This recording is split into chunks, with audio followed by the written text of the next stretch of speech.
If you've ever watched my habits very close, you would know I broke this rabbits by the groves. I'm too good for flea riding, I have kept my talents hiding, so I'm off to bust the lightning, adios.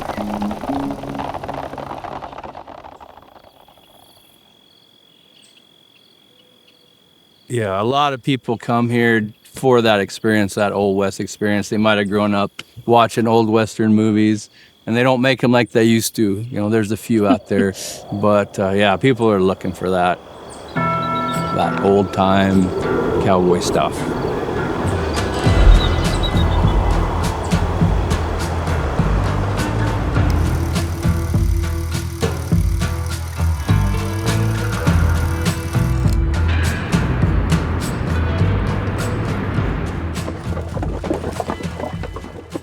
I've been involved with Buffalo Roundup for 53 years.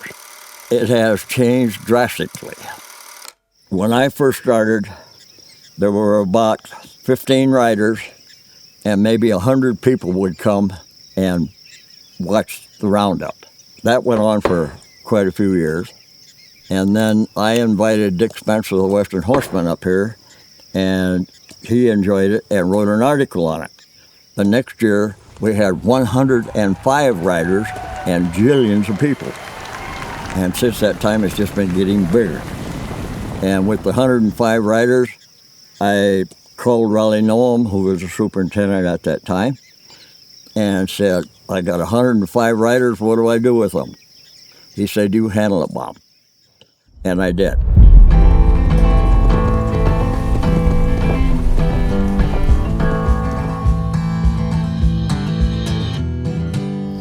I needed some core riders to kind of coordinate things as they were going along. So I said, okay, the first 15 riders that get up to the top of the hill are my core team. And I laid out and ran for the top of the hill, and when they started coming up, I started counting them off. And those were 15 core riders. I think it goes back to the movies. You know, their idea of the West is just get on a horse and just ride just as hard as you can. That's not the way it is. I mean, granted, we do, but it's under certain circumstances. The people that are coming to watch are so excited about this event. It is a bucket list event. And they're coming from all over the world. All over the world. People want to see what was. People want to see living history unfold in front of them. You know, we're 2 centuries past what it looked like when it was an ocean of grass and when the bison were rolling over it like a thunderstorm. So that's just a fraction of a glimpse of what that used to be like. And I think that's why people come to the Roundup, to see history unfold in front of them just for a second. It's something that hopefully is going 150 years from now. I ain't gonna be here, but I mean, what the heck. I hope it does. I think that people are always striving for a taste of what they consider to be the Old West. That lost culture, something that they can identify. People don't know a whole lot about South Dakota, but if they can identify the Buffalo Roundup and cowboys and horses.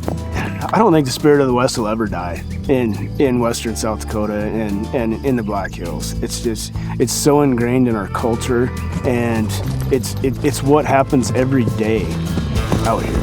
It's not a one-day event for most of South Dakota or western South Dakota. This is a true lifestyle that, you know, puts food on the tables of all the families, and it's what they do every day.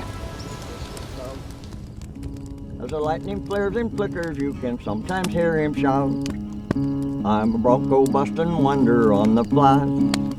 I'm a riding son of thunder in the sky. Hey, you earthling, shut your windows while we're busting clouds of flinders. If this blue-eyed darling kicks at you, you'll die. Stardust on his shafts and saddles, scornful sails jar and gold. You'll come back someday a straddle of a face thunderbolt. Hey, you soft and dainty floaters with your aeroplanes and motors, are ye all the great-grandchildren of the West? And that's it. Now it's good.